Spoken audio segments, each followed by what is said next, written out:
Welcome to the IKE Badgers Podcast. My name is Alex Eichstaedt, and you are listening to the Badgers and Friends podcast series from IKE Badgers. 12 weeks, 12 episodes, 12 players, 12 tremendous conversations. And we're getting right to it.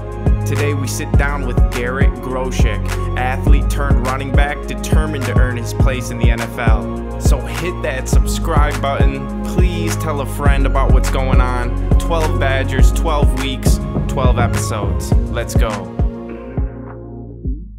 But first, I want to talk about my good friends over at Fairway Mortgage and Team Get It Done. Jimmy Ryan, host of the Get It Done podcast, is leading these conversations with CEOs, with hardworking individuals, essentially people that know how to get it done and who have sweat and persevered in their industry to get to the top. And they want to share their stories with us. So make sure to subscribe on Apple Podcasts or Spotify. That's the Get It Done podcast from Jimmy Ryan and Team Get It Done. And now, Cage, take it away. Garrett Groshek, welcome to the show. How you doing? Good. How are you? Thanks for having me. Yeah, I'm doing really good, man. Thanks for coming on. For those that don't know Garrett, he's a versatile Wisconsin running back who's helped the Badgers uphold the tradition of Runningback University. He's ran alongside guys like Jonathan Taylor. He loves dogs, and he's currently preparing for the NFL. And we're going to cover all of that. My name is KJ Eichstaedt. We're here with Garrett Groshek, and you are listening to the IKE Badgers Podcast. So, Garrett, you're from Amherst, Wisconsin. Some people would call that up north. Some people would call that central Wisconsin. And you had a really incredible high school career where you won multiple awards. You had lots of team success, even winning a state championship. But based on my research, it didn't seem like there was a ton of action for you on the recruiting scene. I did, however, hear some word of mouth about you from someone I met from Amherst. So you did have a strong reputation. And can you just describe the recruiting process and how you ended up at Wisconsin? Yeah, the recruiting process was pretty much kind of do-it-yourself, where it was going to a whole bunch of different camps, whether it was the Wisconsin camp and having a whole bunch of college coaches, or like NDSU, and just trying to take a tour of kind of all those, as many schools as possible in the Midwest. I was offered to play a lot of different positions at the Division II level. St. Cloud was like a linebacker. A couple of schools were interested in like running back. Winona State said they'd keep me at QB. Interesting. But I really only got a legit offer from St. Cloud and Winona State as far as like what they would cover and things like that. And then had a walk-on offer to North Dakota State as a linebacker. They're thinking like a nickel linebacker. And then literally a week before signing day, Wisconsin sends me an email saying that I'm invited to the walk-on visit, and obviously end up taking it. And once I got there, kind of knew it was over. It was done deal. Yeah, it was. And for me, it was always a chance to compete at the highest level. Coming from a small school like Amherst, and always having, everyone say that, oh, you're playing against a bunch of, other small schools, and kind of discrediting what we had done. But just an opportunity to compete at the highest level was all I really needed. Yeah, man, that's really interesting, actually, because it just seems like I've heard that so many times about, funny enough, it's always like has to do with North Dakota. Whether it's North Dakota State or North Dakota, it seems like there's several Badgers, whether it was like, I think it was Joe Schobert and like a couple other guys who were this close to going to North Dakota, and then bam, the Badgers swoop in last minute. We're really thankful for that. So, yeah, well, we had, what was it? I can't remember what position he was at, but Tim Polasek was on the staff there and recruited Wisconsin and actually grew up 20 minutes away from Amherst and Iola. So he kind of had a connection there. Ended up going on and was at Iowa the past 3-4 years. And now is the he's the OC at Wyoming. Now he just got hired. So I think that's why a lot of guys were close to that, whether North Dakota or different stuff, just because of the relationship, because there's no FCS, and Wisconsin's the only Division I in Wisconsin. So for guys that want to play Division I, it's either Wisconsin or somewhere else. So I think that's why you see a lot of the guys going out to that conference, really. Do you think the lack of attention maybe had anything to do with the fact that you were a quarterback at the time and not yet a versatile running back like you are today? No, I don't think anything like that, because it would have ended up being the same situation where it was, well, who is he playing against? And obviously I did enough running in high school that like teams would have a chance to see like me running and my athleticism and things like that. Yeah. So staying in high school, what was it like playing in Central Wisconsin? And do you feel the under the radar aspect was a blessing in disguise? I'm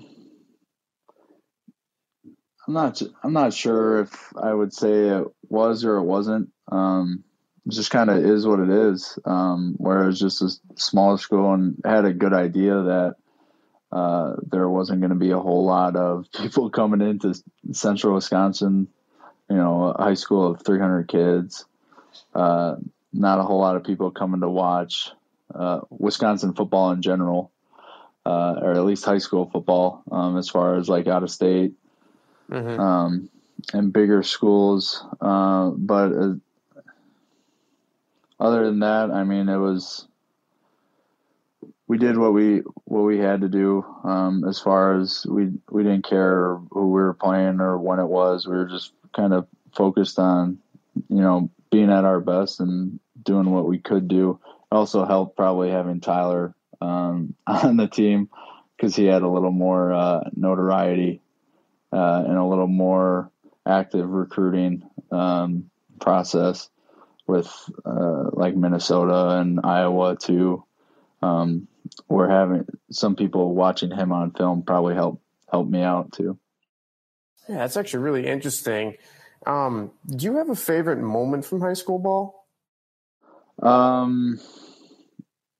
Obviously winning state championship our senior year. We had just about all the seniors on defense, and the game was kind of out of hand, and we actually kind of curtain called it and all walked off together as they were putting kind of the younger guys in. So that was probably one of the coolest things. Other than that, it's just being able to go through, most of us, it was from kindergarten through high school that we were always together. So, obviously getting to build, incredibly strong bond, a sense of brotherhood, is just stuff that made it so much more fun. Yeah. I mean, you'll carry that championship with you forever. That's probably one of the best feelings. Absolutely. Tell us about the position change. We talked earlier how you're originally QB, now you're still in the backfield, but this time as a ball carrier. And it's not uncommon for Badgers recruits to switch positions. We've seen guys like TJ Watt, et cetera, going to have massive success. And can you tell us about the position change from your point of view and kind of how things transpired? I know you mentioned linebacker, even quarterback was an option at one area, but you ended up as a running back. So maybe just tell us a little bit about that and how it went down.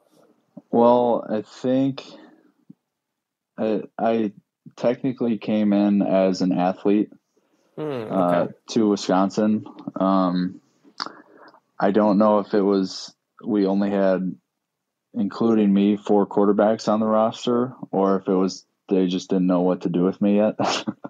But like going through that season, we obviously had Bart and Alex, and just, trying to learn as much as possible.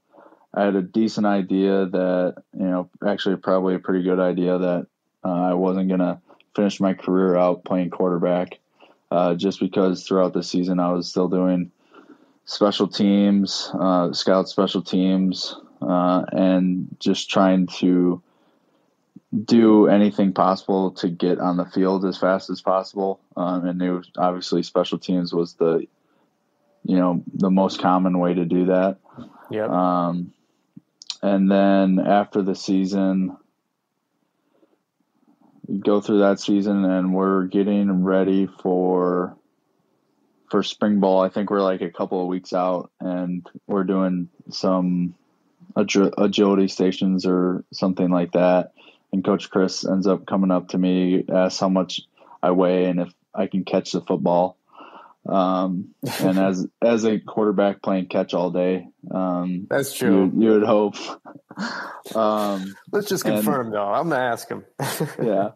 And then ended up seeing him walk over to Coach Set. And we finished that workout, and he comes up to me and he goes, I can't remember if he kind of asked or told me, or a little bit of both, but ended up saying that they wanted me to switch to running back, and that was kind of the rest of it as far as position change and stuff like that going. I mean, thinking about it, like a school like Wisconsin, it's almost like that's an honor, like we'd like you to be a running back at Wisconsin. That's really cool. How about this? What's a fun fact about running backs that the audience might not know much about? What do all Badger fans need? A great place to watch the game, of course. That's where our good friend Jeff Johns comes in. Jeff is one of the hardest working realtors serving Madison, Milwaukee, and everywhere in between. If you're looking to buy or sell your next home, condo, or investment property, Jeff is the guy to talk to. For a free, no-obligation market review of your home or buyer consultation, you can reach out to him at 262-442-2700. Again, that's 262-442-2700. Jeff Johns of eXp Realty. Tell him we sent you. Brian Butch here. I've worn a lot of apparel throughout my career, and I can tell you this. Iron Jock is the most advanced performance gear I've ever worn. It infuses pure silver into all of its gear throughout a proprietary process called silver ion technology, which kills 99.9% of the bacteria and fungus caused when you sweat for the lifetime of the gear. No other brand offers this world-class antimicrobial protection, comfort, and performance. Join Iron Jock Nation and get yours at ironjock.com. That's ironjoc.com. Iron Jock, it's what's inside. What's a fun fact about running backs that the audience might not know much about? I think, a lot of people, and if you ask probably anyone else on the team, it's both the most reactive position because so much is determined by what happens after the ball is snapped and where everybody else is moving. But just obviously the more before snaps and studying and understanding plays, the more it helps you. But as far as as a position, especially at lower levels or in high school, you can kind of just get away with being an athlete and just being either quicker, faster, or stronger than whoever you're playing against. But the great ones separate themselves with their study, whether it's the team they're playing or their own system. And that's where you can kind of see guys separate. And really, besides the quarterback, probably know the second most, or should know the second most as far as offense, what everybody else is doing. Even though it's not always the case, because you got offensive linemen that are knowing what all five are doing. Usually, tight ends are both in the run game and pass game. Receivers are kind of just in the pass game, but running backs have to, really do it all in run game, pass game, run routes, protect. So being smart, I think, is being something that's underlooked as far as playing the position.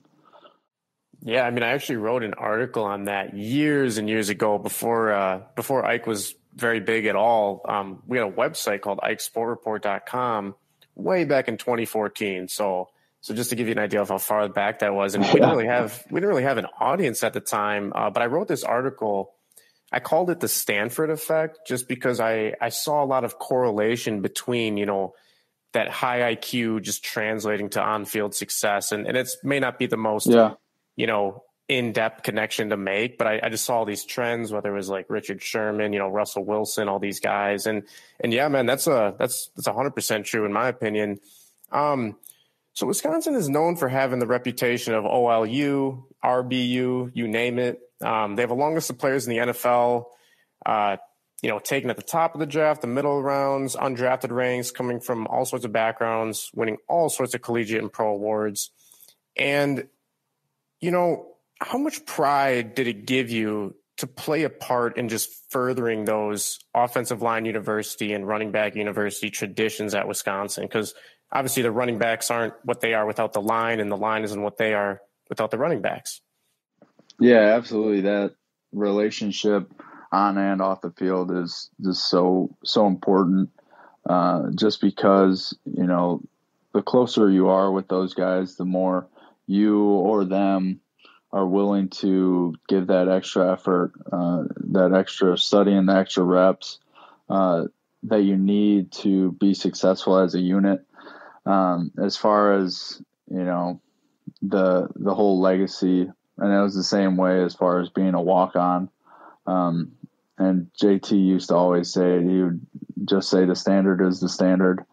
And that's kind of the way that we approach things is you've seen so many examples of how to get it done. So there's no reason for you to not be at that level. And then just trying to put your spin on it, your way of making it a little bit better, a little bit different, and just kind of putting your twist on it, but still continuing to play at a high level, carry yourself at a high level, and continue to keep the standard where it is. Yeah, when you were talking about the standard just now, it really made me think. We actually just released a podcast episode on our Welcome to Ike podcast called The Power of Associations, and we kind of touched on the 5 people you spend the most time with are, you're probably going to be a very accurate reflection of them. And it just made me think of when you mentioned the standard, like the running back room at Wisconsin, whether those years of, it was like Monty Ball, Melvin Gordon, James White, Corey Clement, Jonathan Taylor, there's a lot of overlap. And it's just so insane to have like 4 or 6 of those guys, like with so much talent, but like you mentioned, all different, and just continuing to have that standard be high. That's really cool. When you first got to Madison, were there any upperclassmen who took you under your wing? Yeah, I had tons of great, mentors, role models. Because I was at QB for the first, my first, I guess you could say, semester of college, that first season. Bart Houston was a big one for me, especially just because he was, so smart and had been through it all. At that time, he was a 5th-year senior. Because that was when you guys beat LSU, right? Yep. Yeah, that must have been awesome. Yeah, that was a fun first college game day experience. And then even guys like our long snapper, Connor Udelhoven or Udi, just a whole bunch of really good guys. And then, through the years, you have guys like Sitchy, Vince, TJ Edwards, Ryan Conley, Alec Ingold, Dakota Dixon, just the list goes on and on of examples that you have, and really the blueprint of how to be successful at the University of Wisconsin. So it was, easy for guys in my class to come in and see all these guys. You had Dare and Corey too, Ramish, Foom, and then obviously the whole O-line and D-line. You just always have upperclassmen that knew what it took to be successful, and you just tried to pick up on as many things as possible. And whether it was, and we do it differently to where our locker room isn't split up by position or offense or defense.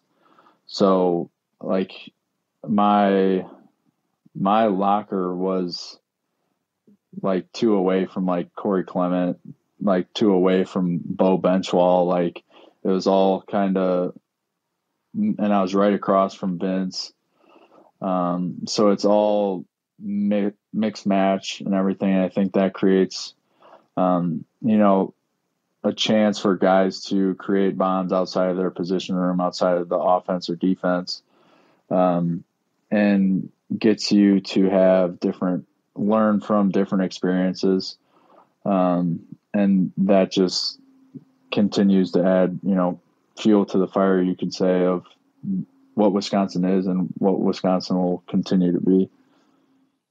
I mean, every time I ask that question, it's just fascinating because I learn more and more about the developmental details of Wisconsin. Like it's been an incredible developmental program for as long as anyone can remember, taking frankly under the radar players and turning them into superstars and just really good impact players. And not only that, but off the field too, amazing people. And it's just so awesome and so interesting to hear about, the details of that mentorship and that developmental process and intermingling the defense and the offense and giving you guys a more well-rounded exposure to the team and the game and all that stuff. That being said, what do you remember most about your Camp Randall debut? Well,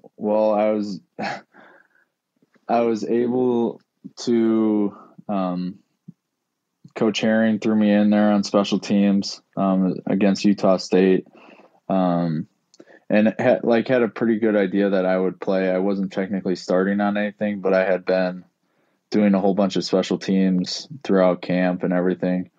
And he threw me in there and had gotten a few plays on a few different special teams. And then towards the end of the game, it was a blowout, and Coach Sett throws me in there, and I end up going and actually scoring in my first game. So that was probably one of the most memorable things. Yeah, just to see all my teammates beating the heck out of me after scoring. Jack Dunn, Jack Cohn, Ingold was in on the play too. The whole offensive line, everybody was just so excited. That's something that, won't forget anytime soon. Yeah, that sounds really special. What was it like running behind a guy like Alec Ingold? Is your business struggling to find new customers? Does your sales team wish they had more quality leads? If so, it's time to talk to Every Door Digital. With Every Door Digital's multi-channel approach, your best prospects will see your marketing message everywhere they turn. Highly targeted ads in their mailbox, their inbox, or their smartphones, and their favorite social channels, of course. For an affordable source of sales leads, appointments, and new customers, visit everydoordigital.com today.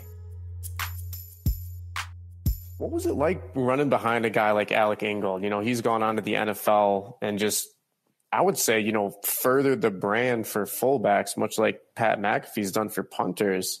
Yeah. What was it like running behind that guy?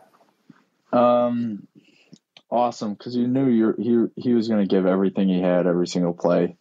And we asked Alec to do so much his senior year.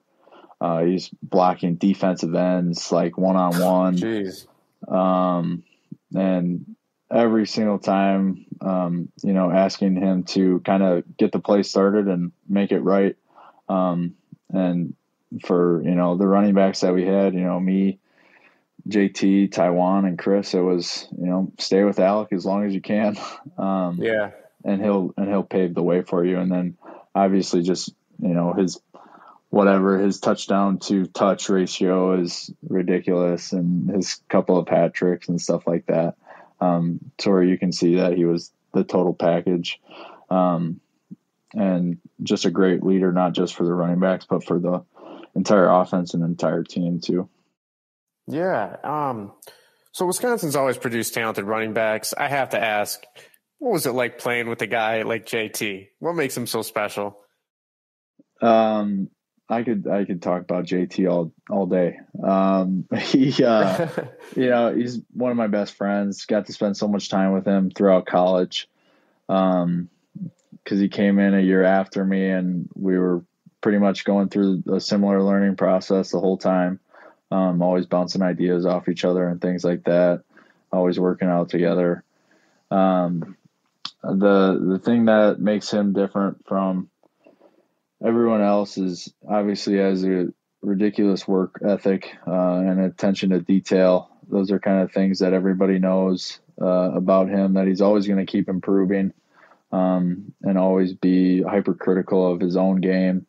But the thing that makes him different, you could ask any guy that has played with him, talked to him, not even a person that was associated with Wisconsin, but anybody that's come to, you know, shake JT's hand or just meet him. He treats everybody with the utmost respect. It doesn't matter if you are the CEO of the building or the janitor of the building. He treats everybody with respect. Incredibly humble person,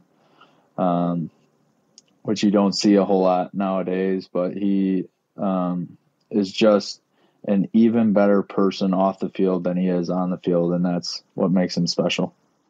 Man, that is like the highest compliment you could ever give someone. And I can hear like the sincerity when you say it. And that's really cool.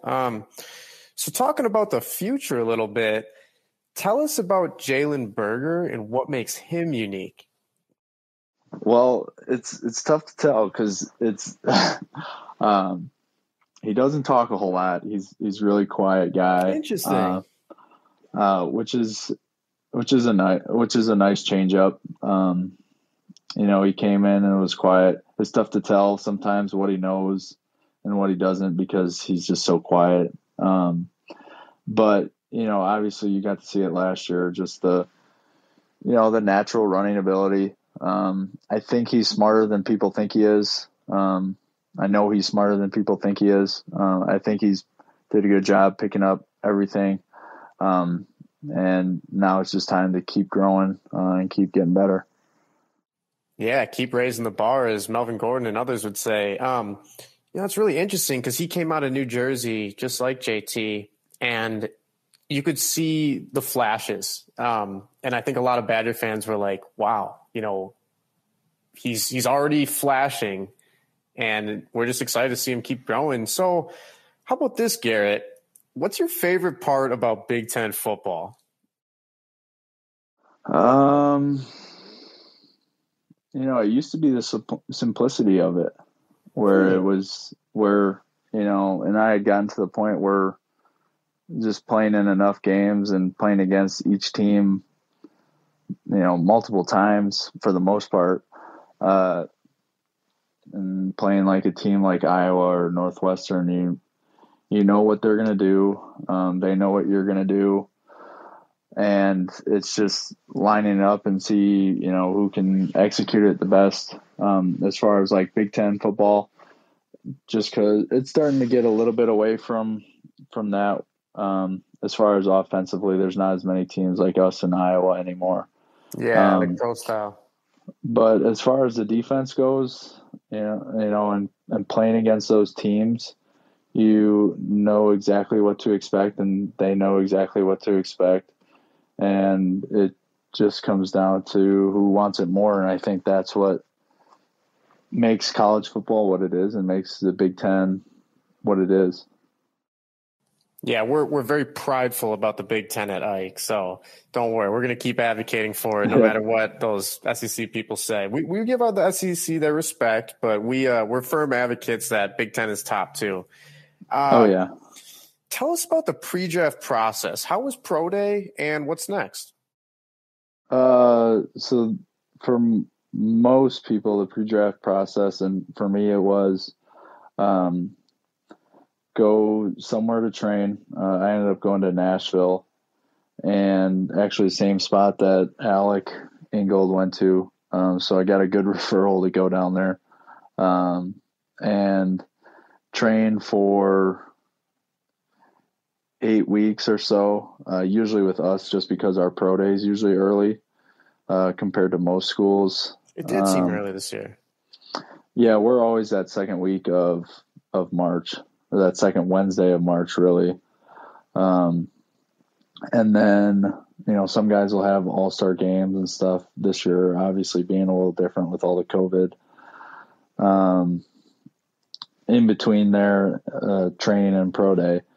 And then pro day was a lot different this year than in the past. So we came in, got some of our measurements like hands, wingspan, reach, and then sat around for an hour. I guess there was a miscommunication for when the cameras were supposed to be there. I guess that set it back. Gotta have the cameras there. Yeah, it's like, well, the NFL wants to make sure they record everything, and I suppose.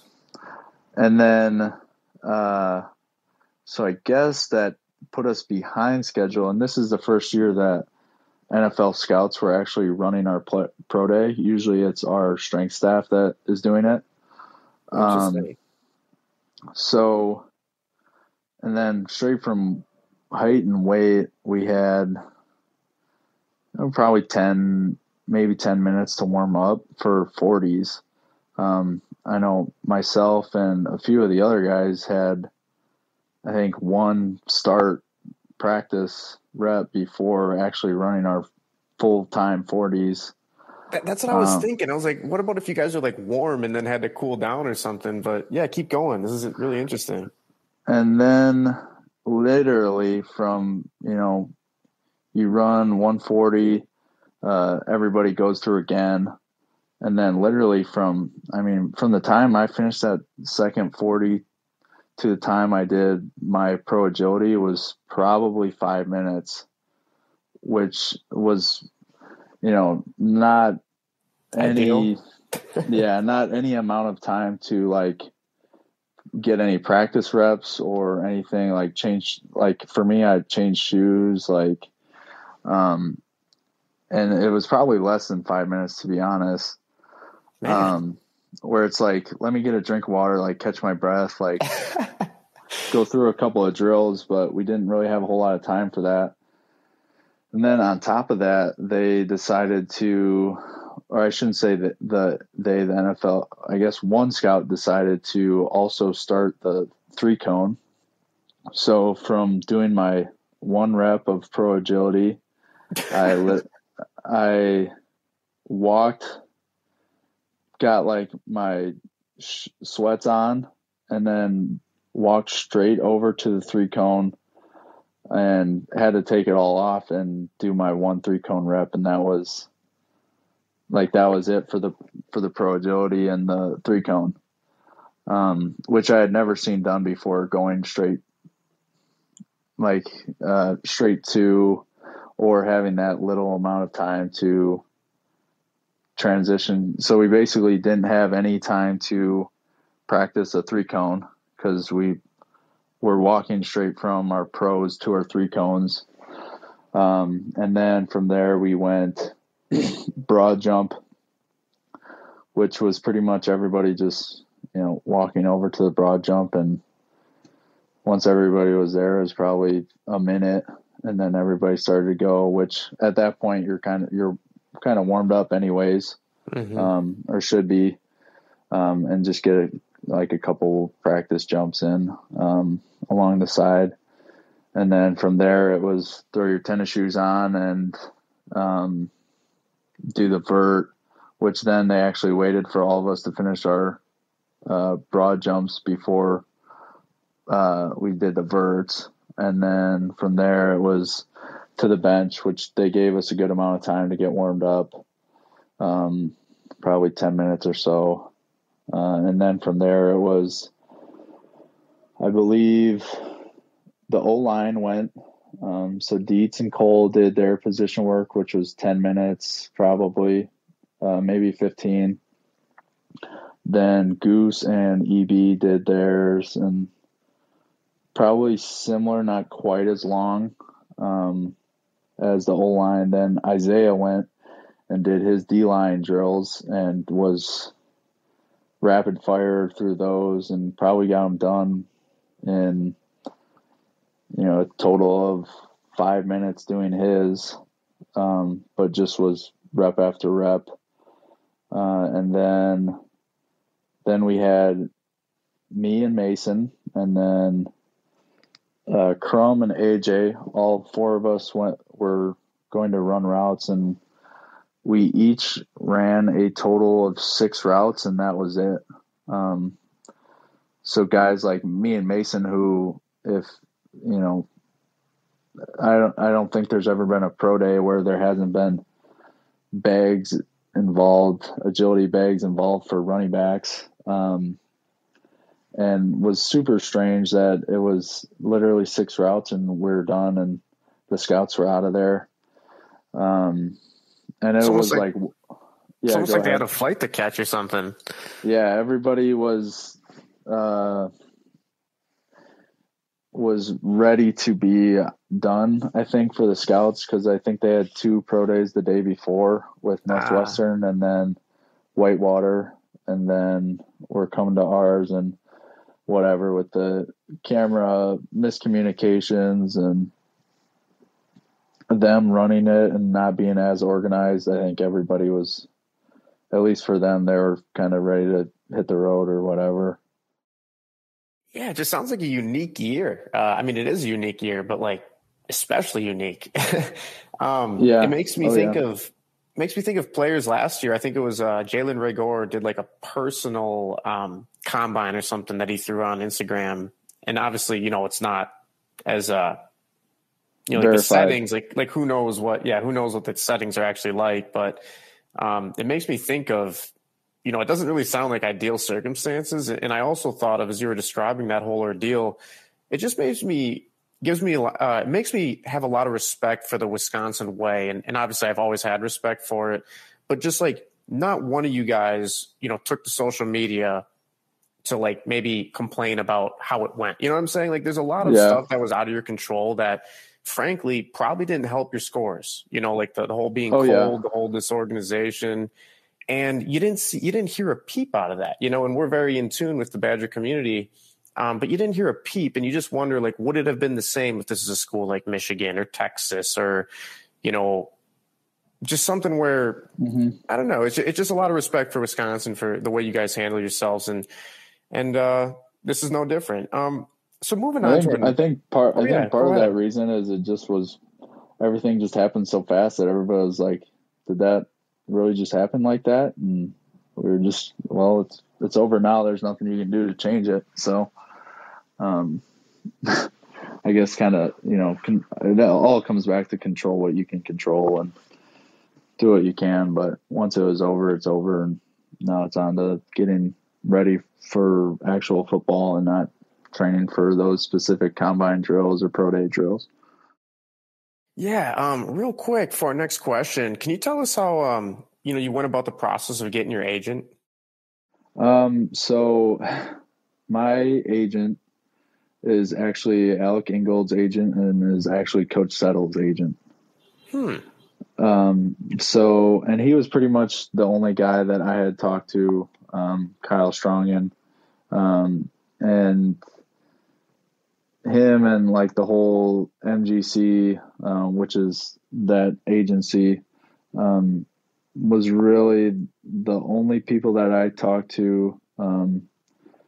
I had known before the season really even started, or before the season even really got canceled last year, that that's who I was going to go with, just to, whether it was this year or next year, that was the agent and the agency that I felt the best about, and most comfortable with. So from there, it's just, being in communication, having great referrals to Kyle, obviously, is a huge part. Yeah. I suppose that's one thing I've learned is I just, get older and progress through life, is a good referral is really invaluable. And it must have just been very comforting in this process of unknown that is the pre-draft process to have an agent that, someone you trust has said good things about and all that good stuff. So the Badgers have rostered some very talented defensive players and linebackers throughout the years. JJ Watt, TJ Watt, Bo Allen, Keanu Benton, Zach Bond, Chris Orr, the list goes on.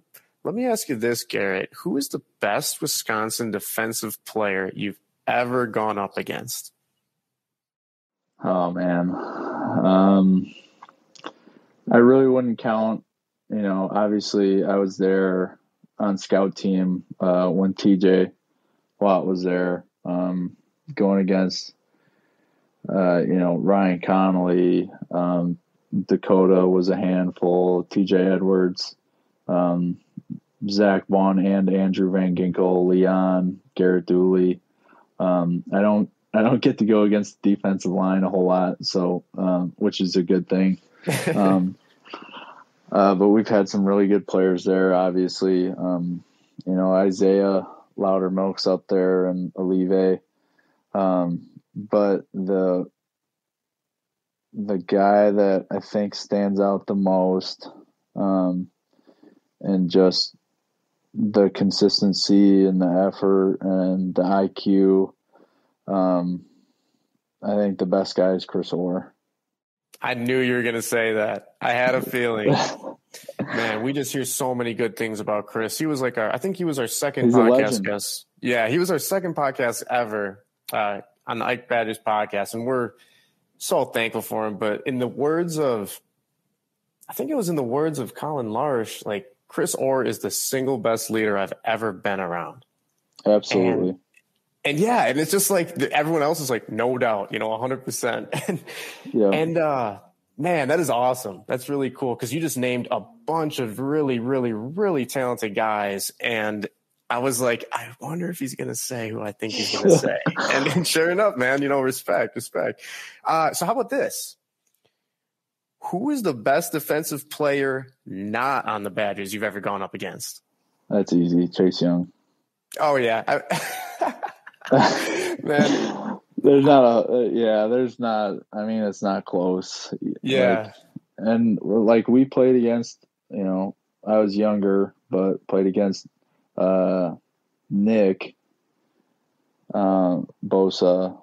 Yeah. And obviously Ohio State's always going to have somebody, but, Chase Young in 2019 was absolutely ridiculous, kind of video game type player, cheat code against most teams, and just the attention we had to give him every single play. Not just a couple of guys had to give their attention, all 11 had to give their attention to wherever he was lined up, and you can see that just with how easily he's transitioned to the NFL and being able to lead that team as a rookie. Just speaks to how impressive as a player he is. Yeah, I mean, I was having this conversation with someone else, but it's Ohio State, they had Joey Bosa. Mm-hmm. And then everyone's here now, he's just this elite talent, and obviously he is. And then they got Nick Bosa, right? Yeah. And then you're checking these draft boards, and all of a sudden there's this new guy who's at the top called Chase Young. And you're like, really? Is he really like Nick Bosa, Joey Bosa? And then he happens to be, in my opinion, even better. And he honestly reminds me of JJ Watt. But yeah, like you said, no really explanation needed, not close, just a special player. And I definitely can see that he's a very, very, very talented player to go up against. He's going to be wrecking the line of scrimmage for a long time. Oh yeah. So maybe taking it back to the process a little bit, can you share with our listeners a skill or technique you're working to get better at? For me, it's always trying to, there's not necessarily one thing. I think just the, explosiveness, acceleration, always the top end speed, just because, everybody's getting faster.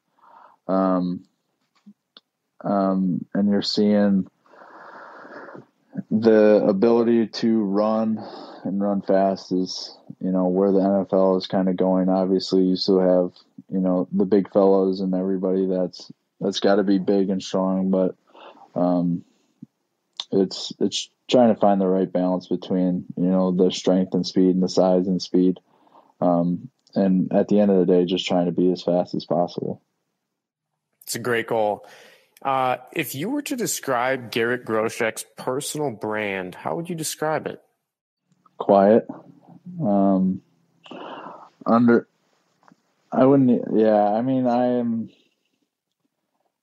never going to be the person to do it myself. I really do not like recognition, which was perfect because I got to play with JT for 3 years. That's true. Where he, obviously he was always the center of attention. But as far as my brand, just accountable, reliable, consistent, always try to be a better person off the field than on the field, and just be consistent with how you approach things and approach people and come in, meeting different people and everything. Just trying to always be in the moment. Never get too far ahead of myself. Because if your brain gets too far ahead of your feet, then you end up falling on your face. That's good. And then other than that, and that kind of goes into the same thing of just always enjoying the process and just enjoying getting better, enjoying growth and development, and really never being satisfied is kind of a big thing. And, just trying to help as many people become better versions of themselves you can, or trying to help them get to their full potential. Trying to help people. Man, that's tremendous. And you're studying, you studied finance, right? Yeah, personal finance. Yeah, not so in the business school. Way easier. It's funny because I've actually heard that. But it's like it just aligns with everything you just said. Helping people, and that's really what life is all about. I can relate to that in the sense where I get so much joy out of doing this Ike thing and talking to you guys and, just rolling with the teams and stuff like that. But every year, the last 2 years at least, we've just done this toy drive for Children's Hospital, and it might seem like a lot of work on the surface, but it's truly one of those things that doesn't even feel like work. And it honestly gives like more satisfaction than anything, because I think it's just that core aspect of helping people. And I really don't know why it does feel so good, but it just feels great. And I think that that's really what life is all about. So that was a really cool answer. Last question before we move on to the lightning round. Do you keep in touch with any of the NFL? I know you mentioned Alec Ingold, but Yeah, just wondering if you stay connected with those guys. Yeah, it's, obviously it's been a tough year as far as being able to see guys in person. Yeah. But obviously I've grown up with Tyler Biotish, JT, TJ Edwards, and those guys, Gank once in a while, Dieter and Bo, and Vince I've seen once in a while, just because we're grew up pretty close together. I guess it's about like 40 minutes away. And then, well, I guess the last time I was actually able to, see some guys was Gank's wedding, which It must have been fun. Yeah, it was fun. He lives and is from Iowa, so it was quite a drive, and it's like the west side of Iowa. Okay. But it was still good to awesome to be able to see him. And then, TJ Edwards was there, Ryan Conley was there, Dieter was there, Evan Bondock was there. Just a whole bunch of guys that, were the old guys when I was coming in, and got to build really cool relationships with. So try to stay in touch with, at least the guys that I've played with. Obviously, Chris Orr just got married. Actually got married on pro day. So I didn't get to see the ceremony, but he had it on a Zoom call and everything. Still talk to Zach Bond once in a while. So try to stay in touch with, as many guys as possible. Yeah, and it seems like everyone's just willing to keep the lines open just because, the Badgers, you have such good camaraderie on and off the field. That's just kind of a theme we've heard. Okay, so now we're going to do a lightning round where I'm going to give you a bunch of quick questions. All I ask is that you keep your answers to 1 or 2 sentences. Sound good? Okay, let's do it. All right, first one. What's your go-to meal lately? Go-to meal is probably, chicken would be the obvious. Probably chicken and rice, and then throwing some veggies. Just pure health. Yeah. Musical artists you've been listening to a lot this year? I always listen to 50 Cent. Other than that, I'll listen to just about everything. Country, Ed Sheeran, obviously, rap and stuff. It's funny you say 50 Cent because whenever I watch Guy Trying, I always get so inspired for whatever reason. Yeah. I need to start working out again or something, throw that movie on. Apple Music or Spotify? Spotify. What's a good book you've read? That is one of the things I've picked up in quarantine.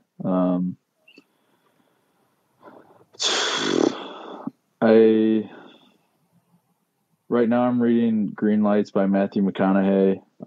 But actually one book that I really enjoyed was It Takes What It Takes by Trevor Moawad, who is kind of like the, mindfulness coach for Russell Wilson and some other athletes. Other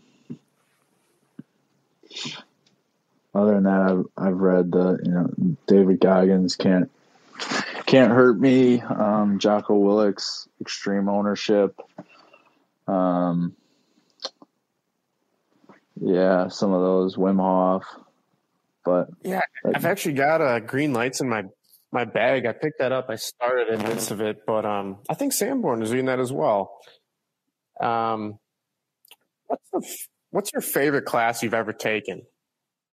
Aside from my finance classes where I actually learned what I would be doing for the rest of my life, I did take Intro to Acting my freshman year, my first semester. So that was fun. Just seeing all the how it's actually taught and things like that. It was cool to see that side of it. What's the next place you want to visit? Well, I don't know if this counts, but like we're going to Florida in July to kind of do our 1-year anniversary wedding ceremony at an all-inclusive resort. So you could probably say there. Otherwise, Colorado would be one. And as far as like out of country, I think Australia would be a cool place to go to. Nice. What's one of your favorite movies? I'm a huge Marvel fan. So all the movies. And my favorite movie of all time is Tommy Boy. Great movie. Hilarious movie. Fat guy in a little coat. Yep. What's your favorite sport outside of football?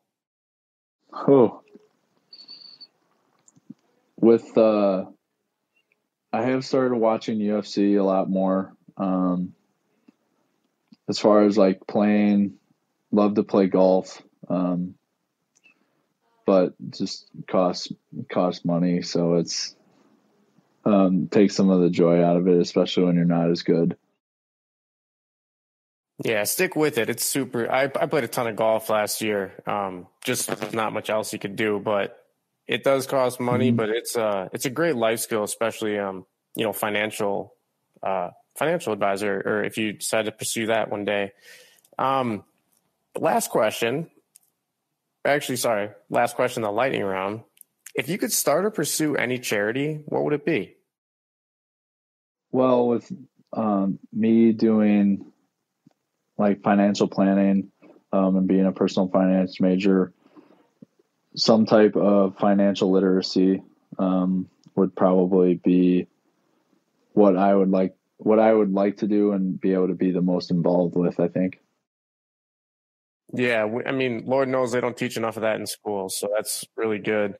And we always end our show this way. How's the family? How is the dog? And how is Garrett Groshek, the person, doing? Always doing great. Family's doing well. Couldn't ask for a whole lot more. Healthy, just being getting ready to be mobile once the end of April hits, and just excited to see where the next chapter of our lives is going to take us. Yeah. So that wraps things up for today. We want to thank Garrett for coming on the show. Garrett, any final thoughts? No, thank you. It's been fun. Been a pleasure. Thanks for having me on. Thank you, my man. Thank you for listening, Badgers fans. If you enjoyed this episode and want to help support the show, easiest ways to do that are simply tell a friend, tell another Badger fan, leave a 5-star review.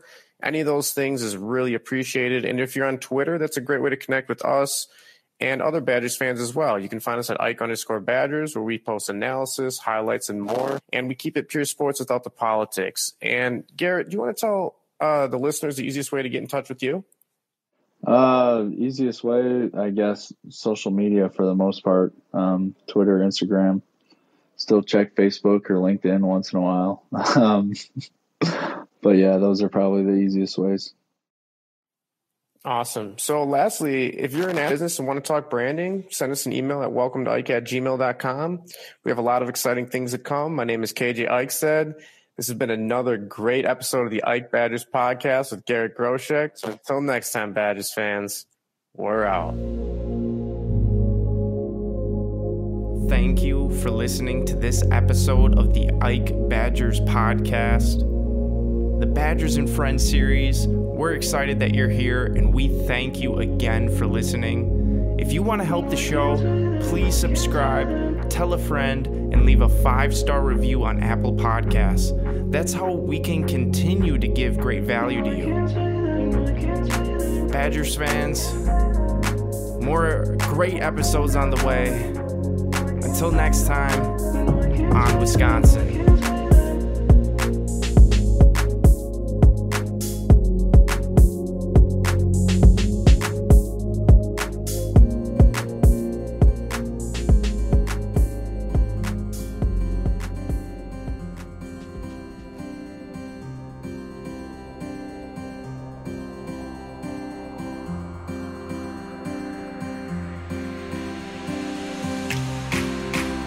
When I met you, like the wild rage, fell in love all the way. I want you by my side, you're the keys to my life. When I met you, like the wild rage, fell in love all the way. I want you by my side, you're the keys to my life. Couldn't let you walk away.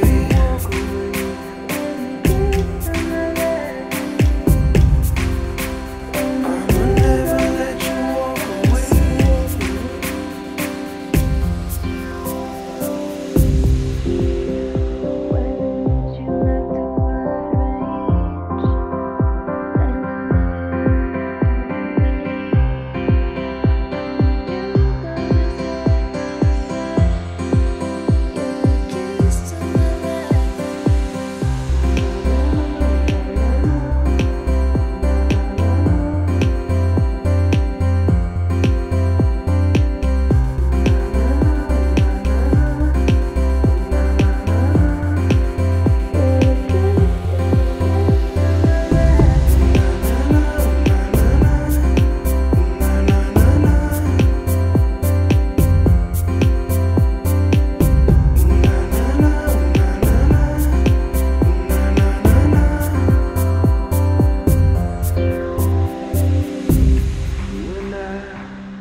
When we combine, we make more fire.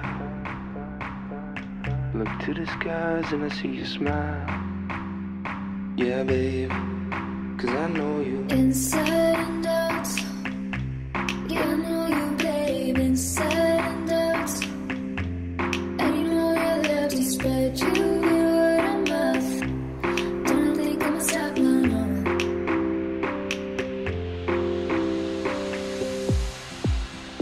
When I met you, like the wild rage, fell in love all the way. I want you by my side,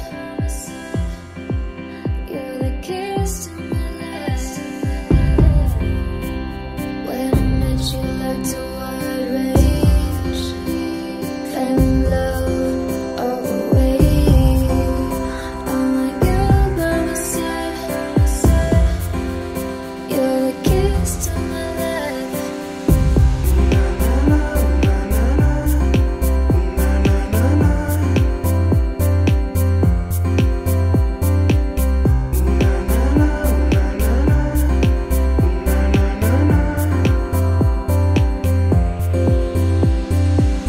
Don't walk away, can't take my eyes off you, no way. Forever you'll be away, forever you.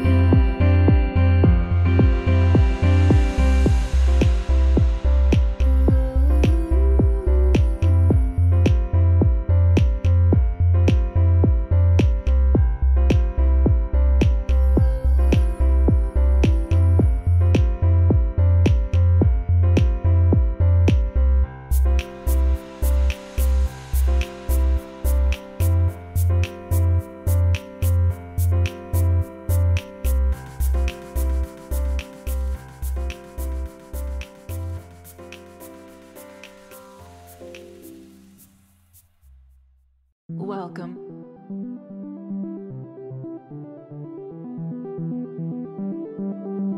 Welcome to Ike. We have touched down at your destination. Here you'll find inspiration, ideas, creativity, conversation, energy, culture, stories, and more, while you listen to an audio experience unlike anything else. It's beautiful sound that appeals to the senses. It's Information you can use. Interesting guests. Ladies and gentlemen, welcome to Ike. this is an IKE Podcast.